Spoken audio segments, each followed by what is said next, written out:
The Limbo Zone, Chapter 2, Dust. The road north from Lemberg begins with the fact that there is no road. That is to say, it exists on the map, a thin red line drawn by an imperial cartographer with the same meticulousness with which Fritz Lang traced the columns in his ledgers. A line connecting dot to dot. Lemberg to Lublin. Lublin to Warsaw. Warsaw to Danzig.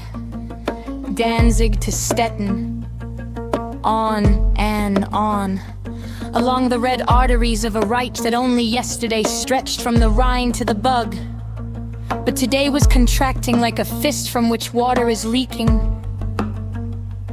The red lines on the map were becoming what they had always been, ink on paper. On paper. A road on the ground, a quagmire. The Kubelwagen crawled along the highway like a beetle across a sodden page of newsprint. At the wheel sat Kurt Zimmer, a corporal from the Oranienburg motor pool assigned to Fritz for the assignment along with the car, small, wiry, with a face carved from a root. He was one of those drivers who lead a car not with their hands but with their spine, feeling every pothole as a personal insult. He was silent. He was silent because everything that could be said was being said by the road. The road spoke of retreat.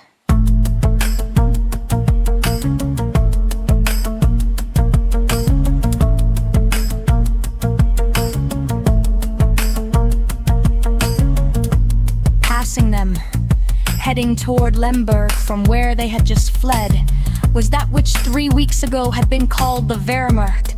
Trucks with dropped tailboards where soldiers with faces the color of road, mud-jolted motorcycles loaded so heavily their sidecars scraped the stones. Horse-drawn wagons. Horse-drawn wagons. In an army that prided itself on tanks and the infantry, gray-green, endless, marching out of step, without formation, without song, a mass that had lost the only thing distinguishing an army from a mob. Direction. Where are you headed? Fritz shouted, leaning out of the car as the Kubelwagen stalled once again in a bottleneck. A lieutenant, young with an ashen face and eyes where the spark textbooks call fighting spirit had already gone out, was walking beside his men on foot. He had likely abandoned his vehicle, or lost it, or it simply no longer existed. To Lemberg. The lieutenant said, "Orders are to hold Lemberg." Whose orders? The lieutenant looked at Fritz, at the black uniform, the runes on the tabs, the toting cup on the cap, and in that gaze was the expression with which field officers looked at the SS, the way one looks at a rat that has found the cheese. Orders. He repeated and walked on. Whose orders? He didn't know. No one knew. Orders were born of the void, of rumors, of fragments of the last radiograms, of words spoken by someone to someone else an hour or a day ago. Every order contradicted the next, and together they contradict reality, while reality contradicted itself. And along the shoulders flowed something else. On the right, pushing carts piled with feather beds and pots, were those fleeing the Germans to the east. On the left, wrapped in shawls, trudged those now fleeing the Russians to the west. Counter flows of panic, rubbing against one another.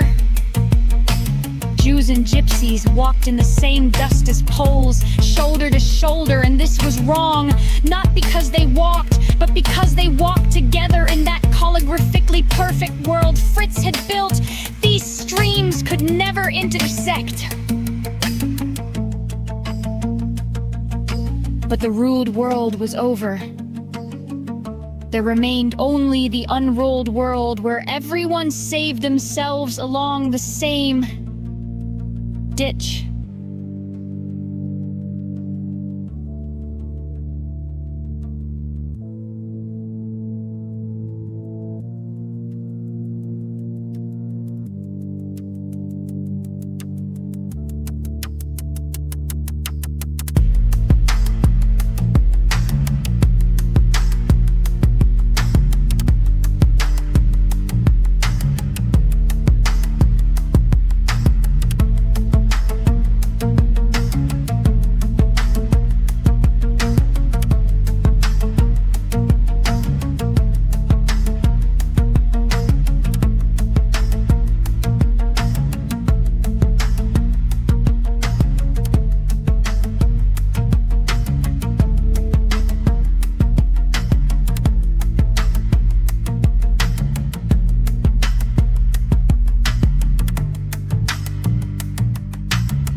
In October, everything was different, Herr Untersturmführer. Zimmer said suddenly, his eyes never leaving the grimy windshield. Almost a year ago. He jerked the wheel, swerving around a dead horse with a belly bloated like a drum. When we entered the Sudetenland, there was no dust in Carlsbad. They stood along the roads, girls threw asters onto our armor.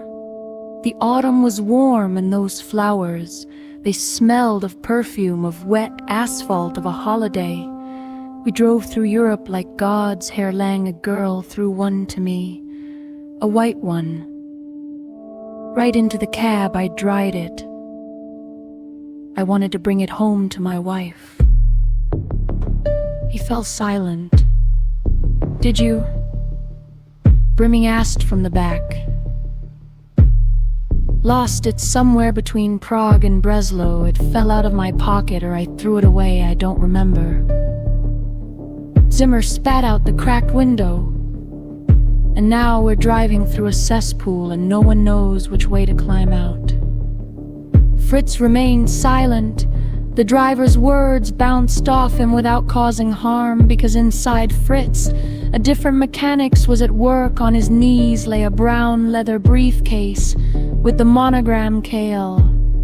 And within this forest-like primal panic, the briefcase remained the last island of supreme, crystalline reason. Inside was a folder marked Geheim Reichssatz. His assignment to Lemberg, to this melting pot of nationalities, had not been an inspection. Oranienburg was facing a crisis that Fritz, as a good manager, was supposed to resolve. Arrests of social elements were on schedule, but the system was failing at the output. The elderly, the sick, the exhausted could not work. They took up space, they consumed rutabaga grill. They were a loss without a profit, a line in the budget that didn't balance. Shooting them was not cost-effective. A bullet is brass, it is gunpowder, it is logistics, and the human factor, the economics of deft, demanded elegance. That was precisely why Berlin had sent him to the east here. In Galicia, where the local population was gleefully ready to take on part of the dirty work, where anti-Semitism was absorbed with mother's milk, Fritz Lang sought a new solution. He held meetings, he drew diagrams, what to do with those who cannot work. He had been one step away from a clean, almost mathematical revelation. He could already see the outlines of large, bright rooms with shower heads in the ceiling where the problem would be solved hygienically and without the expenditure of non-ferrous metals. But Russian paratroopers and French tanks had turned his blueprints of the future into scrap paper. His perfect Reich, where he would be the architect of purity, had collapsed, leaving him in the dust, fleeing north toward his wife. Zimmer. Fritz ordered curtly, "Turn off a back road." Any of them. But Herr Untersturmführer, it's not on the map. Turn off. We need to clear the filters and try to catch a signal. We won't make 20 kilometers before nightfall in this mess. The Kübelwagen veered, bounced over a ditch, and crushing dry thistles left the imperial highway. The thick, roaring noise of the refugees began to fade, muffled by yellow foliage, until it turned to the dull, distant hum of ocean. They stopped 2 kilometers later. By an old stone wall, the engine coughed and died. Silence fell, that deafening silence of September 1939, in which one could still hear an acorn fall, even though high explosive bombs were already falling 20 miles away. The silence of a pause, the silence between an exhale and an inhale.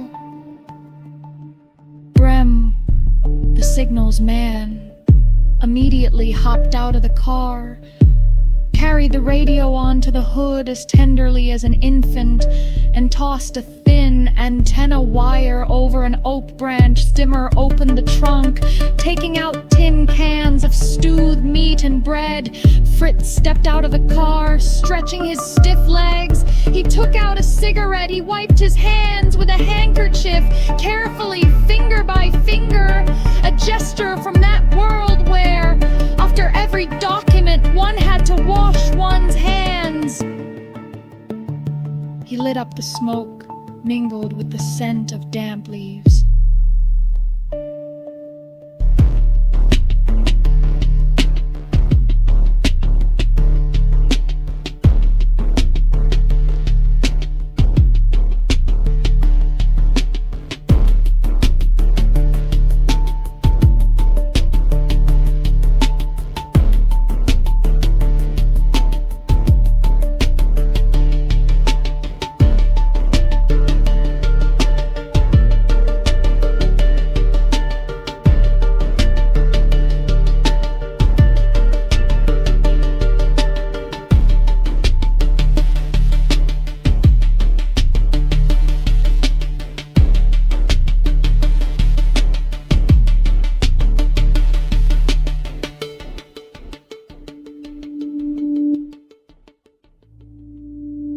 And then a dog appeared from the undergrowth.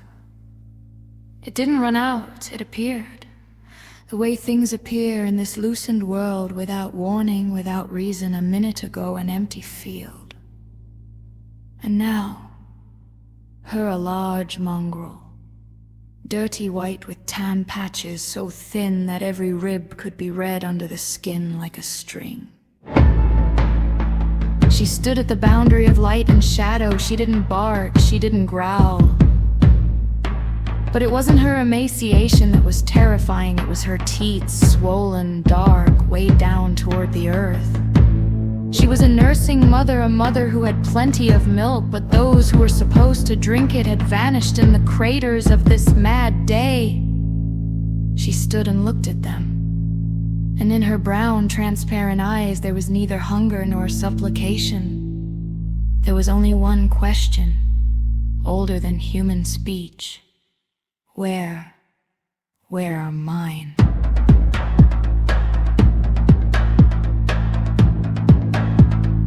Zimmer froze with the open tin.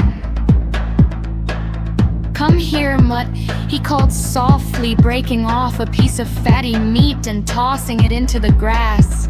"Here."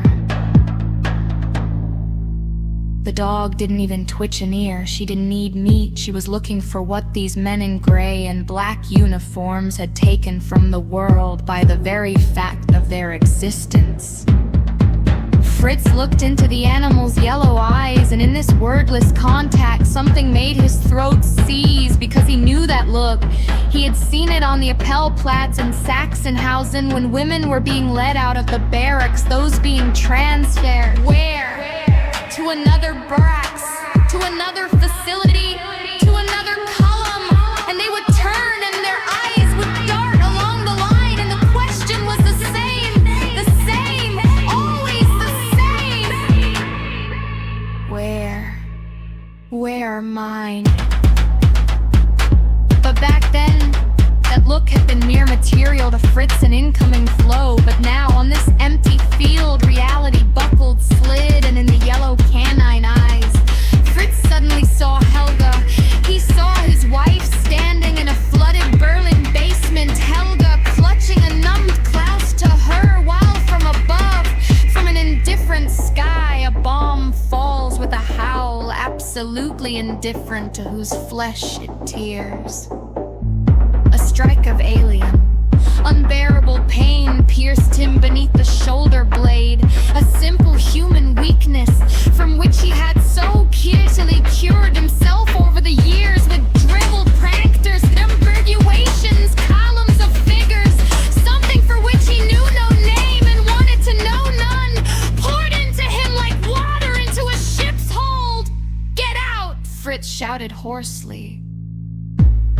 He stepped forward, drawing the heavy Luger from his holster. The hand of the camp architect, always so steady, gave a small, unaccustomed tremor. He aimed the barrel at the animal, defending himself from her eyes, from her loss, from his own collapsed world.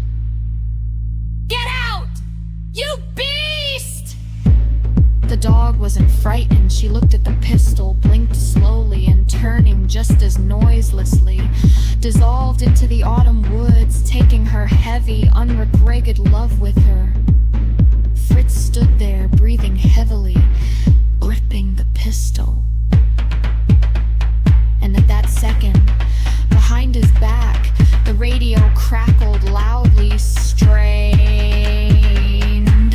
Herr Sturmführer, Brimme's voice from beneath the headphones sounded dry, like breaking kindling. The signal's man wasn't looking at the apparatus, but somewhere through the hood of the car, on frequency 42.3, clear text, no cipher.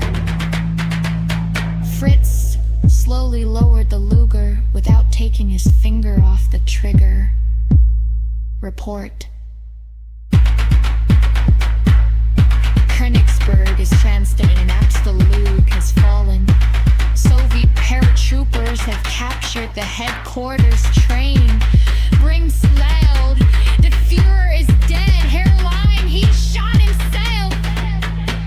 The forest around them stood yellow, silent and absolutely indifferent. Fritz looked at the piece of fatty meat in the grass, at the copper wires slung over the oak branch, at his brown briefcase with the monogram. It was over the world, ruled into columns, was fed.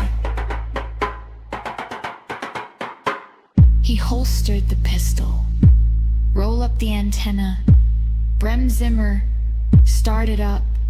We're moving. Where to, Herr Sturmführer?